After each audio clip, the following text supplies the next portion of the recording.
Oncology and haematology Sterling hospital Vadodara. તો અત્યારે જેમ ડૉક્ટર ઋષિ પંચાલે કહ્યું કે ભાઈ બ્રેકીથેરાપીનું જે આપણું યુનિટ ચાલુ થઈ ગયું છે બરોડા ખાતે, તો અત્યારે શું છે, પેશન્ટોને 60થી 70 કિલોમીટર દૂર જવું પડતું આ બ્રેકીથેરાપી લેવા.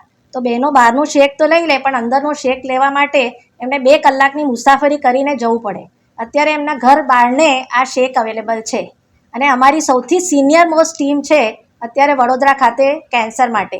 હવે કેન્સરની સારવાર એટલે એક ઇન્ટિગ્રેટેડ થેરેપી જેને કહેવાય, જેમાં અમે ટ્યુમર બોર્ડમાં દરેક પેશન્ટ, જે પણ કેન્સરનું પેશન્ટ સ્ટર્લિંગ હોસ્પિટલમાં આવે એનું અમે મેડિકલ ઓન્કોલોજીસ્ટ તરીકે, હું રેડિયેશન ઓન્કોલોજીસ્ટ તરીકે ડૉક્ટર ઋષિ પંચાલ સિનિયર મોસ્ટ અને Inder Panchal senior most, doctor Raghu અને ડૉક્ટર દેવાંગ એ અમારા ઓન્કો સર્જન છે. અને અમારી પાસે નીચે પેટની બી સુવિધા છે. એટલે એ બધું જે ટ્રીટમેન્ટ છે ઇન્ટિગ્રેટેડ છે, એને લીધે કોઈ પણ કેન્સર અને લોહીના વિકારોની સૌથી સારી સારવાર અમારી હોસ્પિટલમાં મળે છે.